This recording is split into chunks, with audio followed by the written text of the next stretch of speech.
Hello class. मैं Ajay Kumar welcome करता हूं एक बार फिर से आप सबका। लास्ट हमने जो टर्म 1 है क्लास 10 का 26 क्वेश्चन कर लिए थे कोऑर्डिनेट ज्योमेट्री के। आज वहीं से हम फिर से उसी क्लास को कंटिन्यू करेंगे और हमने एक नई सीरीज़ शुरू की है इसी चैनल पे। जो मैथ्स के जो टॉपिक हैं उनके बारे में हम डिस्कस करते हैं।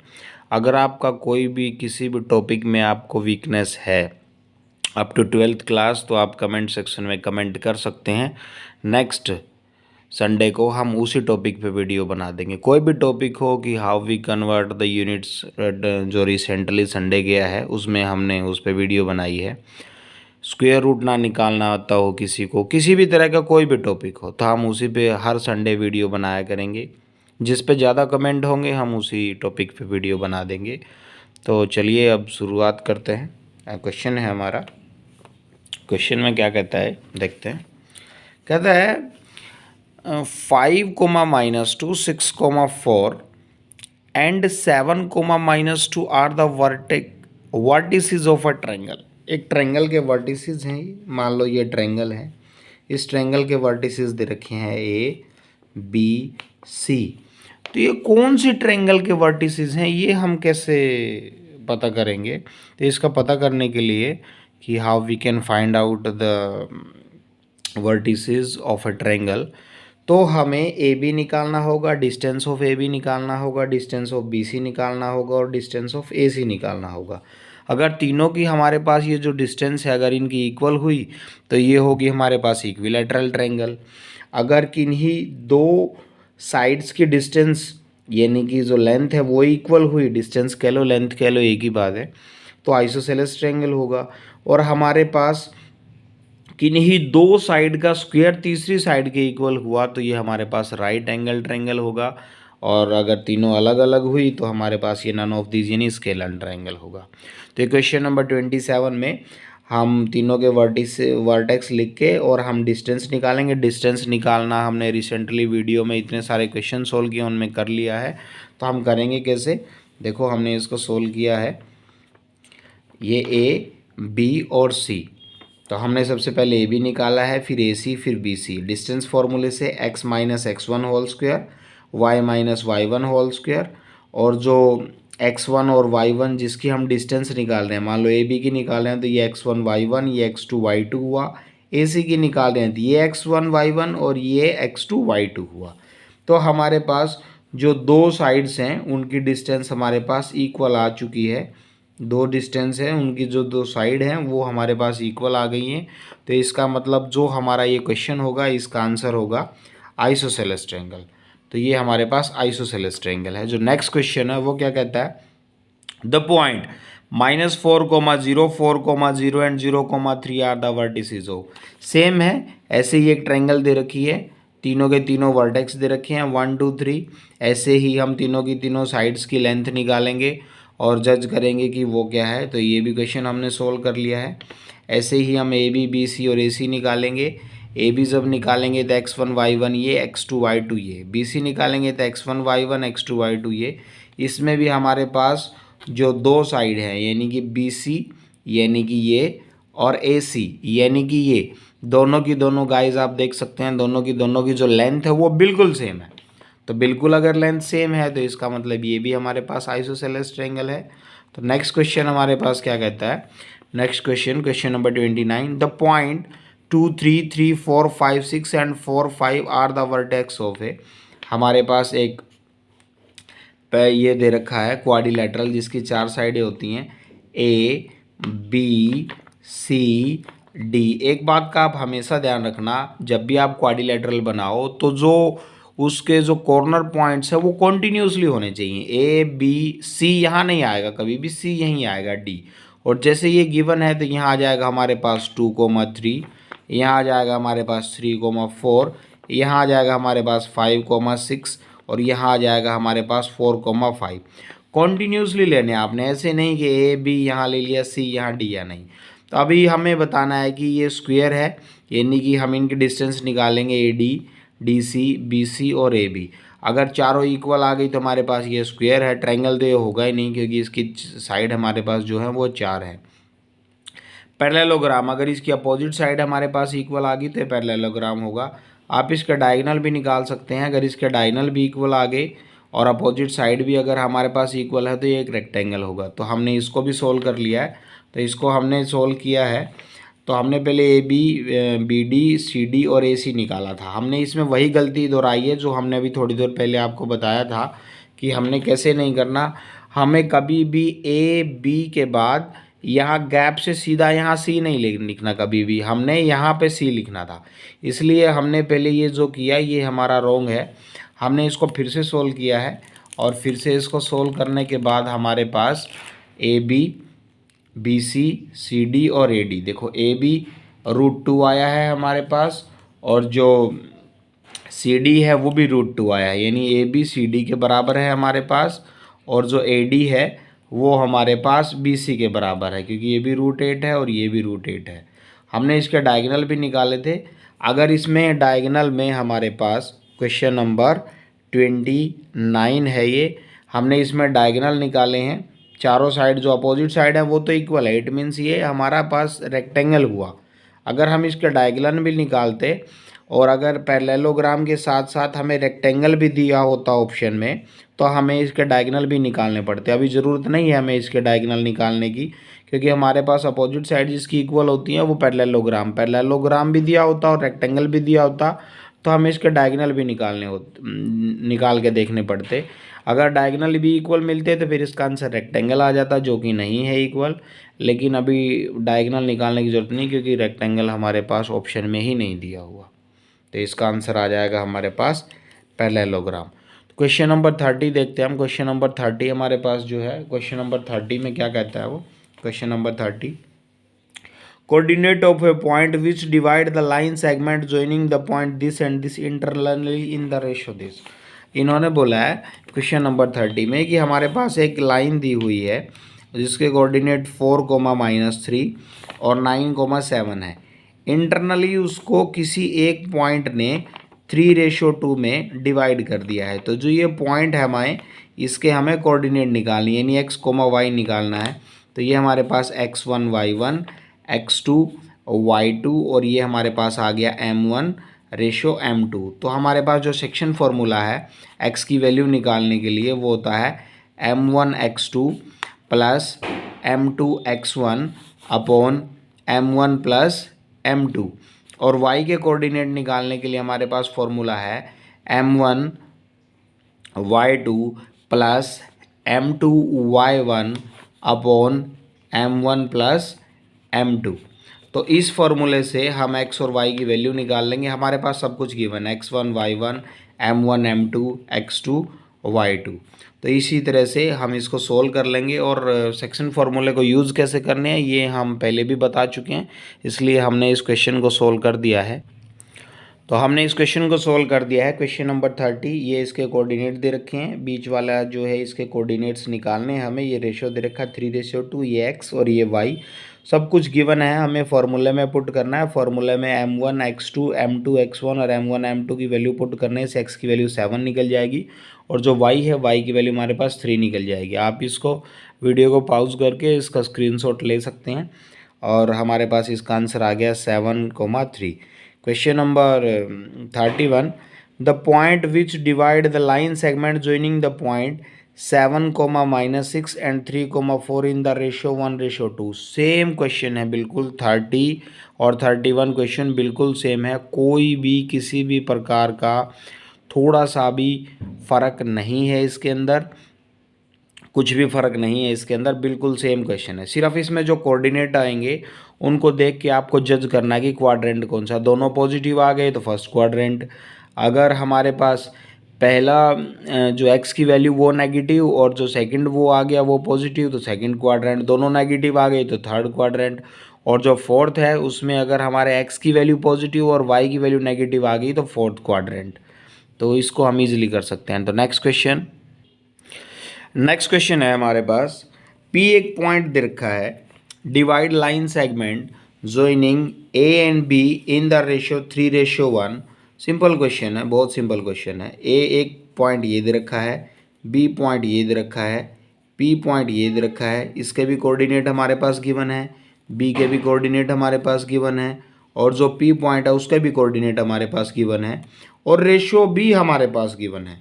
तो सेक्शन फॉर्मूले में सिंपली आप क्वेश्चन की जो वैल्यू है x1 y1 x2 y2 और m1 और m2 की वैल्यू रखो, आपके पास आंसर आ जाएगा।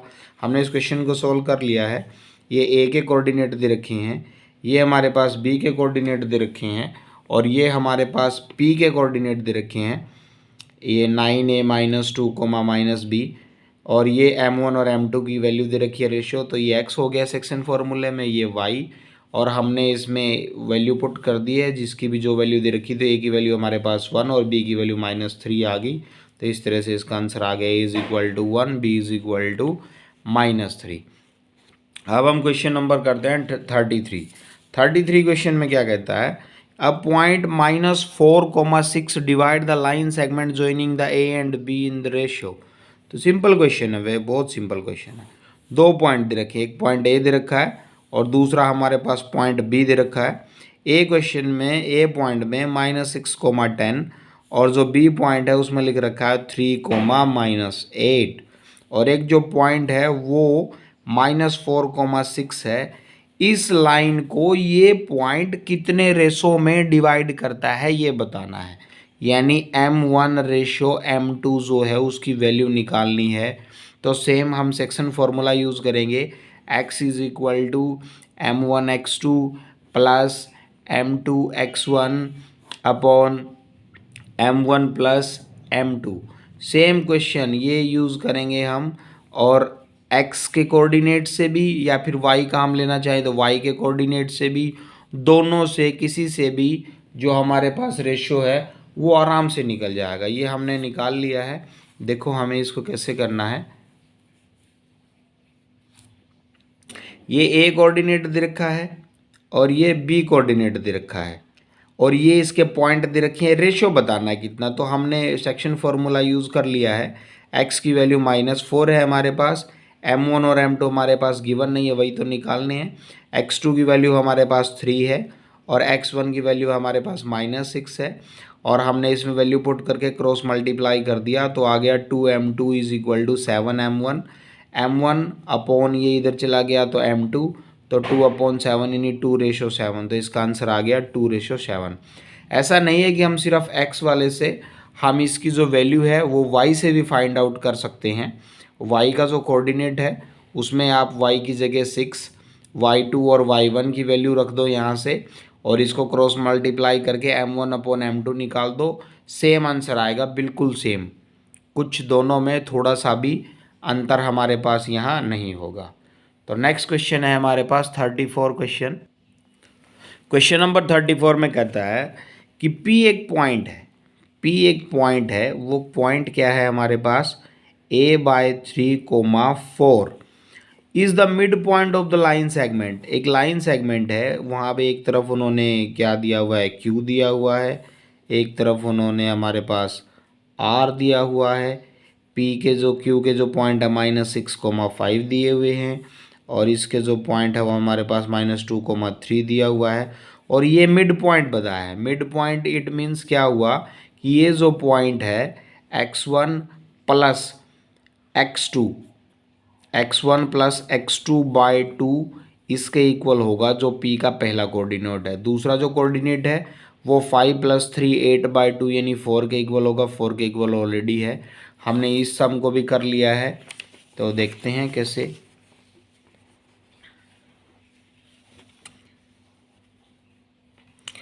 तो हमारे पास दे रखा है ये पॉइंट और ये बता रखा है कि ये जो ये पॉइंट है ये मिड पॉइंट है। तो मिड पॉइंट में हमें फॉर्मूला क्या होता है कि जो ये वाला कोऑर्डिनेट निकालने के लिए x1 + x2/2 और ये इसके इक्वल रख दिया हमने, क्रॉस मल्टीप्लाई कर दिया तो ए की वैल्यू आ गई -12, तो इसलिए इसका आंसर आ गया -12।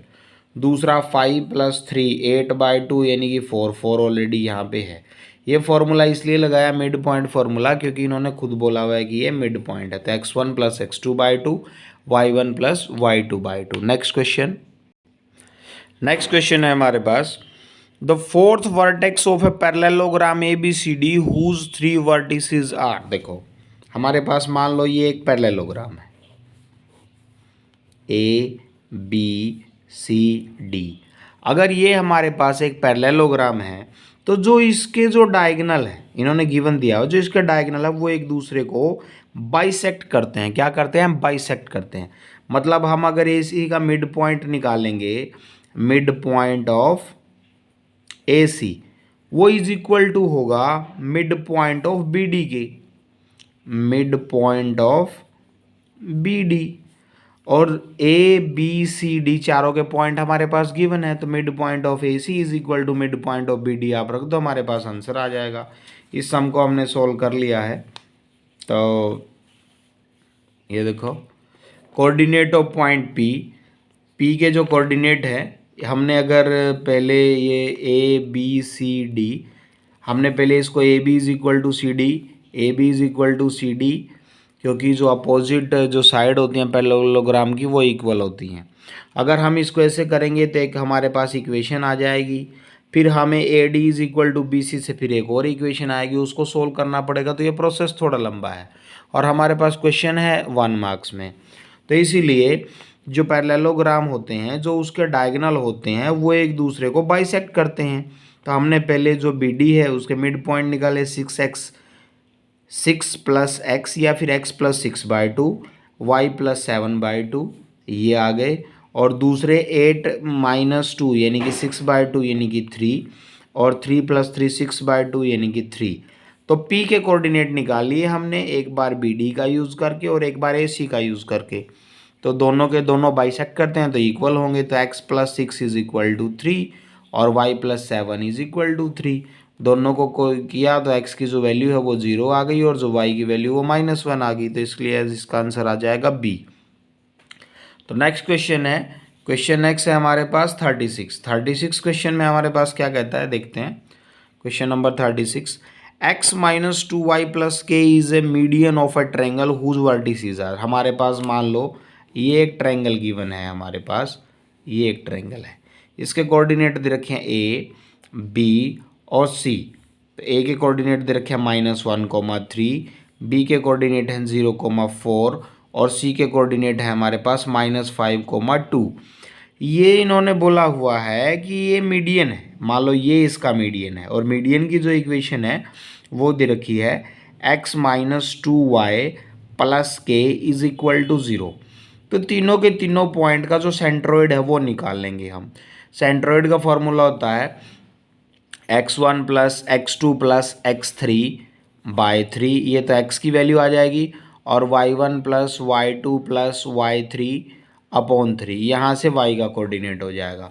और जब ये जो सेंट्रोइड है ये मीडियन के बिल्कुल ऊपर होता है, ये सेंट्रोइड है हमारे पास, सेंट्रोइड, तो ये सेंट्रोइड है हमारे पास और ये मीडियन के बिल्कुल ऊपर है, यानी कि मीडियन इस सेंट्रोइड में से पास करता है। तो जो भी ये कोऑर्डिनेट आ जाएंगे, इसका मतलब ये जो लाइन है मीडियन की, ये इसको सेटिस्फाई करेंगे। तो हम x की जगह जो वैल्यू आएगी वो पुट कर देंगे और y की जगह वैल्यू जो आएगी पुट कर देंगे, तो हमारे पास k की वैल्यू आ जाएगी। मैं फिर से रिपीट कर रहा हूँ कि इन तीनों से हम सेंट्रोइड निकाल लेंगे। सेंट्रोइड मतलब वो पॉइंट जो इन तीनों का बीच में जो सेंटर है, यानी अगर इसको हम सेंटर माने तो वो तीनों से पास करेगा। तो सेंट्रोइड निकालेंगे, जो मीडियन है वो सेंट्रोइड से पास करता है, तो जो x और y की वैल्यू आएगी वो इसमें से हमारी इसको सेटिस्फाई करेगी। तो ये भी हमने निकाल लिया है। ये हमारे पास सेंट्रोइड था तो हमने x और y की वैल्यू निकाली, तो -2, हमारे पास -2,3 आ गई है। x और जो y की वैल्यू है हमारे पास वो आ गई है हमारे पास -2,3। और ये हमारे पास जो इक्वेशन है वो हमारे पास इक्वेशन है सेंट्रोइड की। ये जो इक्वेशन है ये हमारे पास सेंट्रोइड की इक्वेशन है, और x की जगह x की वैल्यू, y की जगह y की वैल्यू रख दी है, तो k की वैल्यू हमारे पास 8 आ गई है। तो जो k है उसकी जो वैल्यू है वो हमारे पास क्वेश्चन नंबर 36 में जो k की जो वैल्यू है वो हमारे पास आ जाएगी 8। तो question number 37 question, most important question, कहता है perpendicular bisector of A line.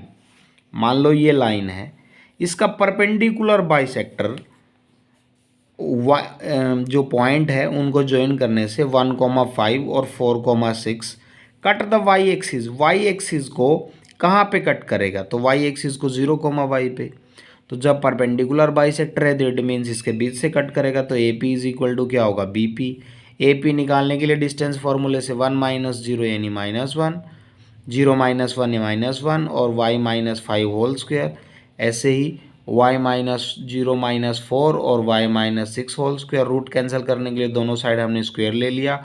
इसको सोल्व करके हमने अगर मतलब इसको सोल्व किया तो y की वैल्यू आ गई हमारे पास 13, और जबकि वाई एक्सिस साथ x की वैल्यू थी 0, तो आंसर आ गया 0,13। तो इसका आंसर आ जाएगा 0,13। नेक्स्ट क्वेश्चन है, the point lies on the perpendicular bisector of line segment joining the point. इन दोनों पॉइंटों को, मान लो ये A है हमारे पास और ये B है, ये कह रहा है कि the point lies on the perpendicular bisector. तो जब बीच का निकालेंगे तो -2 + 2 यानी कि 0/2 0, -5 + 5 यानी कि 0/2 0। तो इसका जो आ जाएगा वो आ जाएगा 0 0। तो इसका आंसर आ जाएगा हमारे पास A। नेक्स्ट क्वेश्चन है हमारे पास, a line intersect the y axis and x axis at the point P and Q। एक लाइन है हमारे पास, मान लो ये हमारे पास है वाई एक्सिस, ये है हमारे पास एक्स एक्सिस, ये हुई हमारे पास एक्स एक्सिस और ये हुई हमारे पास वाई एक्सिस। तो a line intersect y axis and x axis, ये कट कर दिया उसने। वाई एक्सिस पे वो P पॉइंट पे कट करती है और एक्स एक्सिस पे, सॉरी वाई एक्सिस पे वो P पॉइंट पे कट करती है और एक्स एक्सिस पे वो Q पॉइंट पे कट करते हैं रिस्पेक्टिवली। इफ़ 2, -5 यानी कि 2, -5, 2, -5 is the mid point of P Q. जो P और Q है ये 2, 5 उसका मिड पॉइंट है हमारे पास। Then the coordinate of point P and Q। देखो Q एक्स एक्सिस पे कट करता है, इट मीन्स एक्स की तो वैल्यू कुछ ना कुछ होगी, वाई की होगी हमारे पास 0। P वाई एक्सिस पे कट करता है, इट मीन्स एक्स की वैल्यू होगी 0 और वाई की वैल्यू होगी कुछ ना कुछ समथिंग होगी हमारे पास। और P और Q का ये जो है ये मिड पॉइंट है, तो इट मीन्स क्या होगा, x + 0/2 इज इक्वल टू 2 क्योंकि मिड पॉइंट है। और दूसरा क्या होगा, y + 0/2 इज इक्वल टू -5। और अगर हम इसको सोल्व करेंगे तो हमने इसको सोल्व कर लिया है, हम अगर इसको सोल्व करेंगे तो हमारे पास आ जाएगा, अब जो P है उसके कोऑर्डिनेट आ जाएंगे, x की वैल्यू आ जाएगी 4 और जो y की वैल्यू आ जाएगी वो आ जाएगी -10। तो x की वैल्यू 4 आने से जो Q के कोऑर्डिनेट है 4,0 और y की वैल्यू -10 आने से P के कोऑर्डिनेट 0,-10। 0 इसलिए क्योंकि y एक्सिस पे x की वैल्यू 0 होता है और x एक्सिस पे y की वैल्यू 0 होता है। और ये मिड पॉइंट फॉर्मूला हमने इसलिए लगाया क्योंकि इन्होंने खुद बोला है कि 2, -5 is the mid point of PQ। Next question number 40। ABC एक ट्रायंगल है हमारे पास ABC with vertices A -2,0, B2,0 and C0,2 is similar to triangle DEF with vertices D -4,0, E4,0 and 0,4। इन्होंने बोला है दो ट्रायंगल दे रखी हैं, A ये और B दूसरी ट्रायंगल ये हमारे पास, और इसके भी कोऑर्डिनेट दे रखे हैं तीनों के तीनों, और इसके भी हमारे पास कोऑर्डिनेट दे रखे हैं। वैसे इसको अच्छे से सोल्व करने का प्रोसीजर थोड़ा लंबा है, हम इसकी डिस्टेंस निकालेंगे, इसकी निकालेंगे, इसकी निकालेंगे, ऐसे ही इन दोनों वर्टिसेस की यूज़ करके ये डिस्टेंस निकालेंगे, ये और ये, फिर इनका रेशियो देखेंगे हम, अगर रेशियो सेम आ गया तो सिमिलर है। लेकिन हमारे पास क्वेश्चन 1 मार्क्स में है तो हमें जल्दी देखना होगा। तो देखो -2,0, 2 से मल्टीप्लाई करेंगे -4,0, 2,0 यहाँ पे देखो 4,0, 0,2 2 से मल्टीप्लाई करेंगे 0,4, तो ये सिमिलर है, तो इसका आंसर आ जाएगा हमारे पास ट्रू। क्वेश्चन नंबर 41 क्वेश्चन में क्या कह रहा है ये हमारे पास, 41 क्वेश्चन देखते हैं हम। Question number 41,